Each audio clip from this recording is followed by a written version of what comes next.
Right. Hello, everyone. Good afternoon. For those of you who are frequent viewers, you or listeners as well, you might notice that I'm not with Chris Irons today. I'm joined by our very first external guest. Today, it's Guy Elliott. So Guy is the president of ARAMA and a resident manager of 6+ years standing. So today's got a little bit of a management rights focus. With some of Guy's experiences. So Guy, welcome. And I suppose, mate, the other thing I'd forgotten, happy birthday. Oh, thanks, mate. Yeah. No, what a birthday present. I'm looking forward to the groupies that I see at some of the events that follow you around. I'm hoping to get a following. So we'll see, mate. Yeah. We'll see. But yeah, no, thanks for having us. Yeah.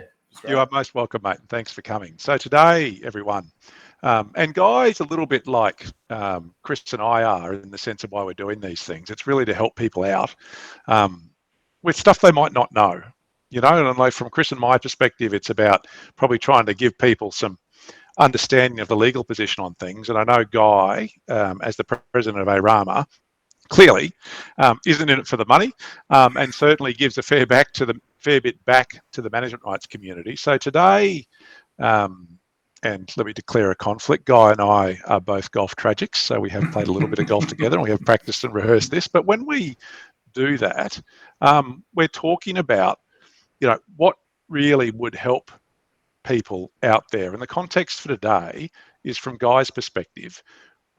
If he knew back when he purchased management rights what he knows now, what he would do differently. So for those of you listening on our YouTube channel, post your questions in the chat and we'll see them as we go. But if you're looking at this later on and you want to reach out to Guy or ourselves or any specific management rights issues, there'll be a link in the forum or whatever you're looking at. You can post longer, more detailed questions there. So I suppose, Guy, let's start with background. And like management rights isn't a traditional career path for anyone. What's your background? Definitely not. It wasn't. I didn't go to school thinking I was going to be management rights. Actually, I didn't go to school much at all, to be honest. I was a mechanic, so I got a job as a mechanic, local council in Western Queensland, and come through the ranks and ended up having a small business in a small town called Blackall. Had a mechanics business. It was simple as that. My partner Catherine had worked for the council, had a little coffee shop. So together we were out there working away, and eventually, we would come to the Gold Coast because my father was in management rights. And he was a coal miner, and he ended up being in management rights because of a real estate agent who back in the 90s said, hey, I think you should look at this. This is a really good opportunity. You come down to the city, for you to live a better life, get closer to the beach, which we all like to. And that's how I found myself down here on the Gold Coast. So, yeah. So it's hereditary. Yeah, it is. Yeah. And I looked for a long time now. I didn't even know what my father and mother did. We'd come down. We'd just down here for the holidays. He lived close to the casino. He lived close to the golf courses, the beach. I mean, we just come down for a long time, and we had no idea what could have possibly been going on behind the iron gates of a complex. We were just there to holiday. So, and it wasn't until I got a business and started looking at our own lives with me and Catherine and realised the Gold Coast is a wonderful place to live. And I think there's a lot of management rights on the Gold Coast. It's a fair chunk of the management rights are here, and it really is a good place to live. So we that's what we were looking for, and we found our way here to Sailfish Point. Right. And how do you split things up between you and Catherine? No kids, so you're kid-free zone, which is good. So you can do, yeah. How did you decide to break that up? Like you're both not working together, and then you suddenly are working together. Yeah. Look, we're two different people, and I think maybe personally that's why we might work well together because we're complete opposites. I mean, we would if we can't work together. So basically, and we're different. I mean, Catherine works in the yard; she's the gardener, and I'm the real estate agent and the property manager and do a little bit of the admin for the body corporate. We're getting a bit further away from that now. Catherine's role now is really to take the body corporate on that side, run that side of the business, and it's my side is the property management and the real estate and communicating with owners and doing ARAMA and getting involved behind the scenes with these sorts of things and educating myself so that we can keep up to date with everything in the industry and what's going on. So, but it's got its challenges working together as partners and you live at the site, you don't drive to work, you're here all the time. It's a very much a bubble. we had a little bit of experience with that, like Western Queensland. You live in a small country town, 1,500 people. Everyone does know your life. And a little bit of that is in management rights. You live in small, like we've got townhouses. We've got 99 townhouses at Sailfish Point in Mermaid Waters. So it's pretty good. But if you lived in a high rise, I suppose it would be, you're passing people in the hallway. Everyone knows everyone's business to a certain extent. So we did have some background and we're used to that side of it. But it's got its challenges. But as long as Catherine does what she's told, then it's all good. Mate, I hope she never watches this in any way, shape or form. So I'd say you could almost channel a Jay-Z song. You've got 99 problems, but the body corporate's not one at the moment. So happy day. Yeah, that's it.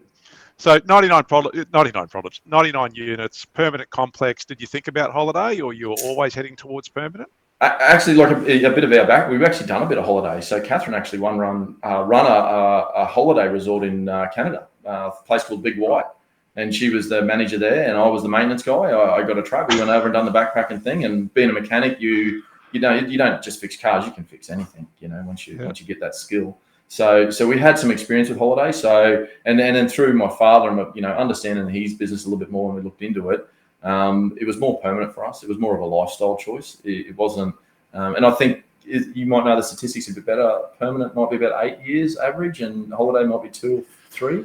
People, caretakers. Yeah, it's really hard. It's because and I suppose declare the conflict. We've acted for Guy and Catherine from inception. Don't act for his dad, but I know his dad relatively well from various golf days.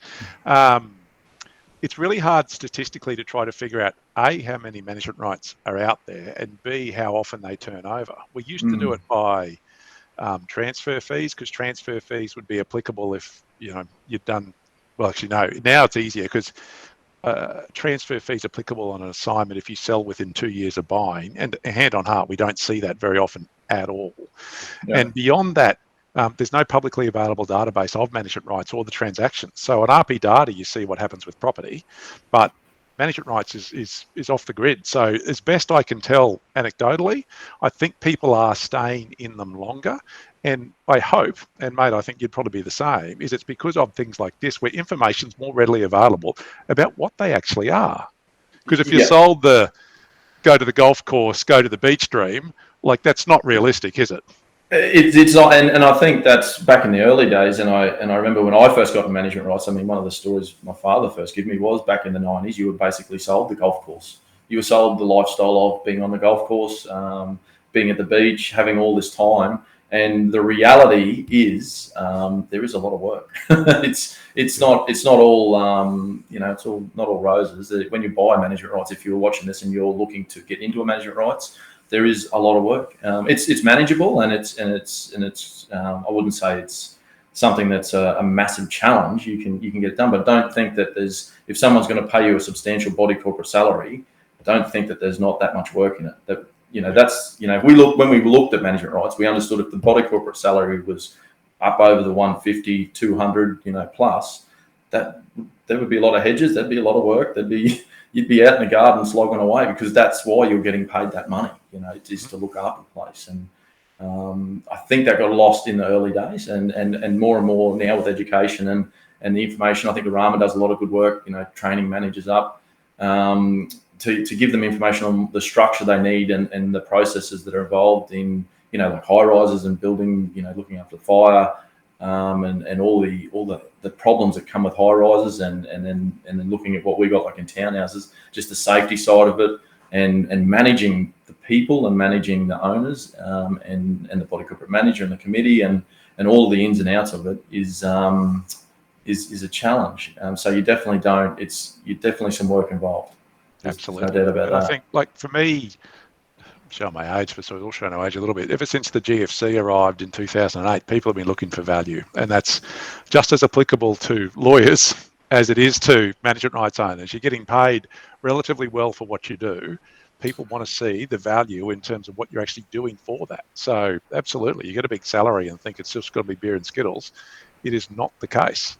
So So that's, I suppose, there's one little truism or thing people should be aware of. And I suppose for me, in business life, but particularly business, the stuff that knocks us around, is the stuff we don't know that we don't know. So we'll put up a link to one of my favorite little tiny 1.5-minute YouTube clips of Donald Rumsfeld talking about the Gulf War in terms of known knowns and known unknowns and unknown knowns, and more importantly, unknown unknowns. So have a quick look at that, because I think it's brilliant.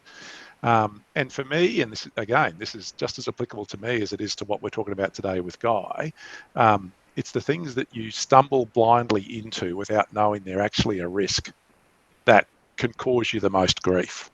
And I think this is really what today is about, Guy, in terms of some of those learning experiences. I was talking to a client yesterday going to a contested meeting, and they didn't need me there, but I was going to be on the call. And I said, just look at this as a learning experience. You might not look back on it fondly, but it's character building. So, so again, I suppose, come back to a golf context, there's lots of character building moments in a game of golf. So, mate, tell me, what do you wish you knew, I suppose, 6 years ago that you know now? Let's just rattle through some of these things. What would be the biggest ones? I think I was told, to be honest, if you meet any manager that's been in the industry, they'll probably tell you what you need to know. Whether you'll listen as someone new to the industry and you sort of, there's a lot going on when you buy, is another thing altogether. And I think it really, what you need to know is you're in a people business. And certain people are, and for the majority of people are great, but certain people are challenging. And we've definitely seen our fair share of that, and we actually knew that when we bought Selfish Point. It was quite evident they were in a legal battle. I think basically the committee had a gun pointed at the caretaker had a gun pointed at the committee, and the body corporate manager had two guns pointed at everyone. And it was just a standoff, and there was everyone trying to blow each other's head off, and there was litigation involved and money being spent, and we knew that, and I suppose we were a bit naive thinking that how easily that could be solved, and dealing with those people and the challenges around dealing with those people and the work that had to go into dealing with that situation was incredible. It took 5 years. So you're a little bit, I suppose, idealistic in terms of we can sort this out. And I know you and I know Catherine, and you're both very personable, chatty, engaging people. And so despite that, you still had these difficulties. And I suppose the good thing is then the due diligence popped up that there are issues in this building, and you thought you could fix them. What do you reckon were the things to avoid in terms of trying to fix them? Was there something specific, good, bad, or indifferent? Should you have done something differently when you arrived? I suppose it's hard to say. Every situation is different. And I look back today, I think when we first talked about this, there was plenty I would change, because I think that when you go through some of these problems I talk about emotionally, you get quite involved, and absolutely I would have changed a lot when I started. I thought, I don't need to be in this situation. I don't need to be in the middle of a gunfight. Surely there was a way that I couldn't have put myself in the middle of it. So I suppose if I wanted to know, I think if you bought a management rights now and you did know there was problems, one, you need to look at whether you'll be a part of that problem. So if it's about duties and about the caretaker and their role, that's a problem you could probably solve. So that's not a bad problem, because if you go in there and you clean the pool, you maintain the gardens, you go above your contract, that's a problem that's easily solved to me. But when you're in control of that, then aren't you? Like, it's sort of that's an issue. I can do something about that issue, and you do it. Yep.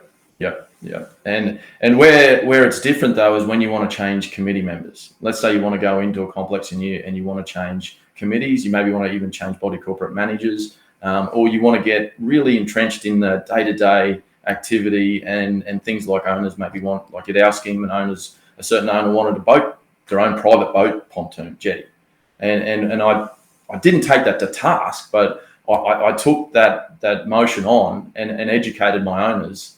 And I didn't educate him in a way that I was trying to lobby for him, this owner, not to have this jetty. But I definitely made them aware, because it would impact the scheme, and thinking that this is the right thing to do. And essentially, to this day, we would still they would not. You'd come into the complex, they would not speak greatly of us, and that's what it comes back to, because of that one motion I didn't agree on. And I went to these owners and I shook their hand. I said, look, I understand you want this. I don't agree. I'm going to vote no. And what was happening before I come along, basically, there was 13 votes at the AGM most years. Once I'd come along and communicated to a lot of the investors and a lot of the owners that live on site, the votes went up to the 50s, to the 60s, and they lost substantially. So they took that as a personal slight that I'd changed that perception and I was going out to actively, stop them. And I suppose I did. And I suppose if you were going to get into that, really, did I have to get involved? Probably not. I'd probably, it's not a good idea. And that started a fraction just then. I just started a fraction. That's just set off wheels in motion. And then the second thing I probably did is I joined a fraction. I said, okay, they're a fraction. And then there was another fraction in the complex. So I thought I would help that fraction to take control. So I joined that fraction. And then that fraction got against me. So now I've got two fractions against me. So, it ended up being a really big mess. And I mean, a lot of these weren't big problems. These were not problems. I mean, some of the stuff that we had, and I think I might have, I don't know how many conversations I've had with you over the years, but deep mulch was one of them. Danger. The mulch is too deep in the gardens. It should be 5 millimeters and not 50 millimeters. This is the sort of stuff that was, these are the sort of the things that were fought over. So yeah, I think, if you are new to the business, you really got to understand if you are going to get into a dispute, and sometimes you do need to do stuff, but understand the ramifications and a 5-year battle and the stress that comes with being in the middle of that is something I did not know, and I do now. I say to clients a lot of the time when they ring me, usually at the tail end of these things, because at that stage the horse is bolted. Tell me what's in it for you. So the argument that old mate's putting forward his pontoon and you don't think it should happen. If you're Frank, I reckon I should go lobby against these things. My question to you would have been, Guy, what's in it for you? And that's been not, I suppose, purely commercial, nothing with altruism. This is in a business sense. What's in that for you? And I suppose the answer would be? Nothing. Exactly. Well, actually, it's probably caused us pain. To this day, those owners it wouldn't matter if I was lobbying for something that was black and white, they would go against just because they can. Yeah. And it doesn't make sense. But that's just a part of it. And you're getting into people's lives. I mean, we've done a lot of good things where we had owners who had, there were owners that had drug problems. And we literally had the complex locked down. We had police in here. We had dog squads in here with a certain owner, and he was a problematic owner. And we were able to remove that owner. We got involved in that. And we were able to start a process with the help of the body corporate manager and the committee and remove that guy. And they spent 17 years trying to remove that guy. And a lot of good things were done, but there was a lot of things that I didn't need to get involved in. And that's definitely something I'd be mindful. Like, I mean, I suppose when you're new to management rights, you want to get in, you want to just, take the bull by the horns and start, just get involved. Just got to be careful about what you get involved in. Just like you said, should you get involved in this, or, the ramifications of what can happen from this dispute can be long-lasting and definitely were. Yeah. Can you get involved? The answer's always got to be yes. And should you get involved? It's a slightly different question. So if you're going to do it, I suppose you've got to make a conscious decision, but recognise that in these things, and this is the bubble you're talking about, I suppose, Blackall in a relative sense, 1,500 people, it's sailfish, 99 units, I don't know, 2-3 people average per unit, maybe with families and stuff. You got 250, 300 people. It's not that vastly dissimilar from where you came from. Everyone knows what is going on with everyone else. And I think even worse in a sense in these strata communities is that everyone is emotionally involved in the place where they're living. In a business sense, again, people might or might not like what we're talking about today. If you don't like it, then you unsubscribe from Heinz. You never see me again. Happy days. In a community living sense, you're walking past them on the driveways at general meetings. You're engaged in the same community. So the moment you pick a side, you got to remember that side is picked and may stay that way forever. And it obviously has with you, hasn't it, mate? It has, yeah. But I suppose then that's the we picked that side, but what did we do and why are we successful is we did do our job. We do get people that do attack us and do have negative thoughts, negative comments, I suppose, and that was really hard to take for a long time. And I, you're from the country. It's not good to have someone in the town that essentially does not agree with you or does not like you. It's very uncomfortable. And I suppose that's how I've changed as a person. Is that's I'm more at comfort with I won't please everybody. So there that's a is going to change. be. That's a change to your personality. Yep. Yeah, it has to be. If you want to be successful in management rights, I mean, you've got to understand that it's political, and the majority win, and basically you'll never ever turn up, and everyone will be 100% supportive. Especially if you've got 100 lots. If you've got more, then no, you've got no chance. There's always going to be a fraction, and they'll probably be the loudest. The small amount, the small minority will be against the motion, but it's a majority rule sort of society. So. Yep. That's the key. But yeah, don't take it personally, and try not to get involved in disputes you don't need to. No, is a good tip. Because I think, and I suppose to be fair, over the years, I've never had you ring me with an issue about performance of duties or defaults or anything like that. We've always been helping with things that aren't related to what you're doing for what you're getting paid. It's all this peripheral stuff. There's always been the conversations. Yeah, and I mean, look, I know, Heinz Legal and yourself, and we met you through stuff like this, going to these sort of days, and I think I always sort of, and I don't mean to embarrass you online or anything, but the difference for me was when I would contact you and talk to you about these things, and there's defamation is one that gets thrown around all the time. We got a lot of stuff, and I remember ringing you about a certain information that was sent to all the lot owners, stating that we'd been stealing, and there was this. It was quite not factual. It was just a statement, and it was, in my opinion, very defamatory. and we could have easily taken that to task. And I suppose the good thing was you were probably more my psychologist, and I was on the edge of the cliff, like, that's all right, mate. I've got my guns and I'm loaded with ammunition. Let's head down and let's go to war. And I suppose you guys did a great job of talking me to a place where really wasn't the best option was to take these people on and litigate. It was more to understand that they were the minority, and what are you going to get out of litigation? And at that time, in that situation, I was going to get nothing. The motion was passed, and they weren't making a difference. They were just trying to attack us and our credibility, just because that's an option they had. And our duties were done. Our complex was looked after. Our business is quite well run. They couldn't get us on any of the fundamentals, but they could just try and make stuff up and attack. And to take the litigation on would have been something, I suppose, I see out there a lot. You've got to understand the price of it, and it's definitely something that you helped me do. Is help talk me off the cliff many times, and that's much appreciated from a customer's point of view. Oh, mate, you are most welcome. And I suppose I probably would have used the line to you, as I've used to plenty of clients over the years, is by the time this is done, there'll be blood all over the floor and none of it will be mine. And if you're looking at defamation, poster child for why you shouldn't commence defamation proceedings, there's Ben Robert Smith is one. The other one is Craig McLaughlin in recent times. It's just, great for lawyers, bad for clients. There you go. So, yeah. And mate, I suppose it's sort of, and where are you now? So you've been, and there has been some difficulties over the years in terms of these people more than anything else. Yep. Where's your complex headspace, all that sort of stuff now? Yeah, look, we're in a great spot. I mean, it took a long time, and I think that was the unknown.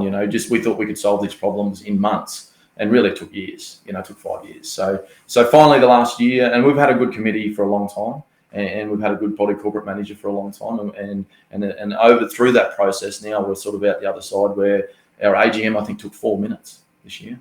So. It was literally hours of there's been meetings where I've just left because of the abuse that was hurled across the table and the out of order that it had gotten to and the point that it had gotten to. Now it's down to 4 minutes and I think technology's helped and COVID's helped with communication.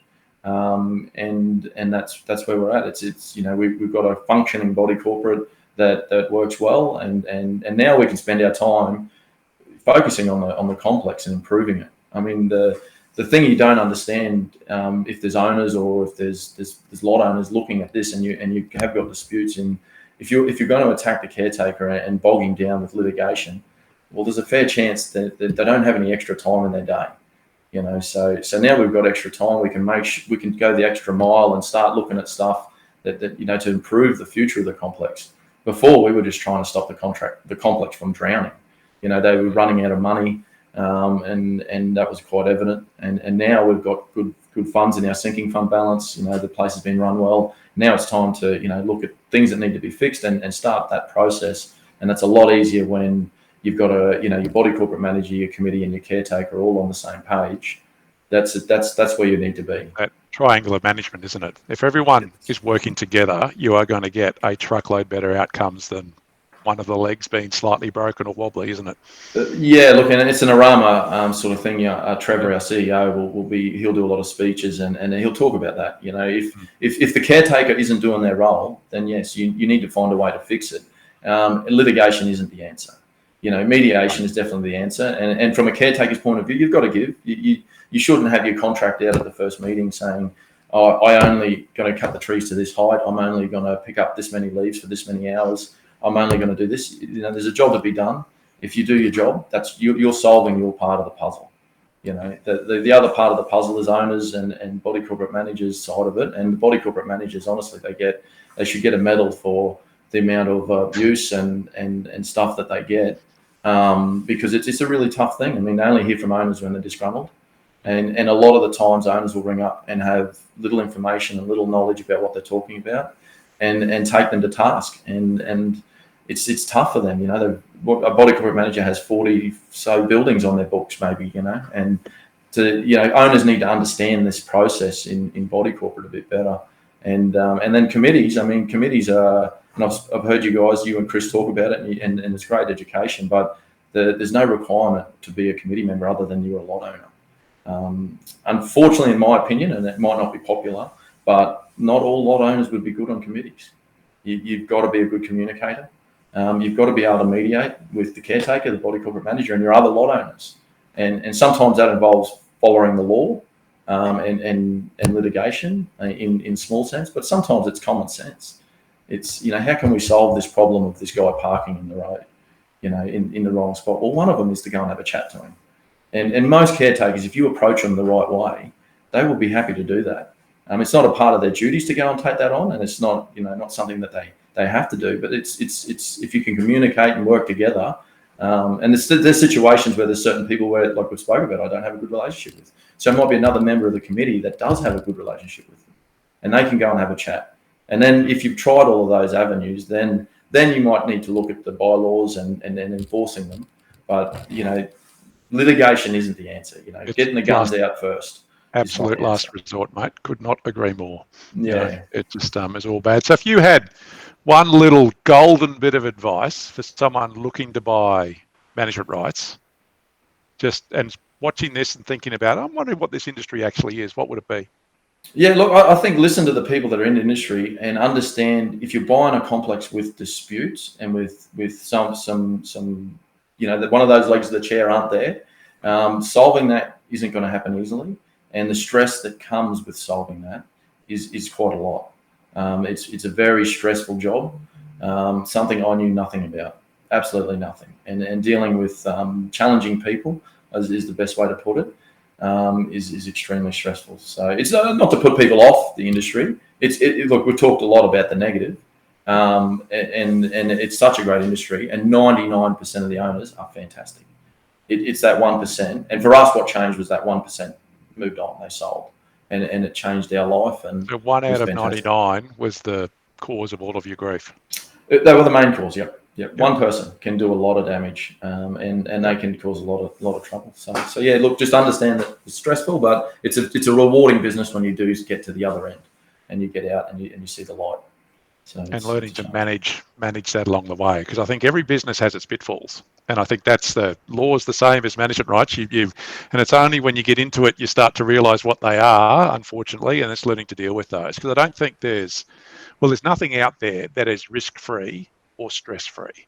It's a matter of understanding what those things are going to be, making those previously unknown unknowns known unknowns. It's potentially going to get, some idiot might come in and buy in and cause grief. And then it's a matter of arming yourself with, I suppose, the mechanisms to be able to deal with that. So certainly Chris and I have done a bucket load of webinars on those sort of things. So, mate, and there's half an hour, believe it or not. That is, So, ladies and gentlemen, what I would say is we'll do more than one of these because I think my personal view is, guys, gone really well. Sorry that I can't get to all the comments there from everyone. So, Therese Gwynn, thank you. Obviously, management rights owner. David, Perry, say if you don't have a letting agreement, you're not a caretaking service contractor. And the others, and Lynn, hello. And Sam, I won't deal with yours today because we've got to wrap it up, unfortunately. So if you haven't watched us before or you're new to this, remember it's 2:00 every Thursday. We do one of these. Guy will definitely be a repeat offender, assuming he's willing to come back and hasn't been too scared there. Won't invite Catherine just yet after we'll leave her out of this for the moment. So yeah, there'll be links as always afterwards. And ladies and gentlemen, thank you very much for joining us. And Guy, mate, thank you. Happy birthday. Thanks, mate. Thanks, mate. Have a good one. Okay. See you, everyone.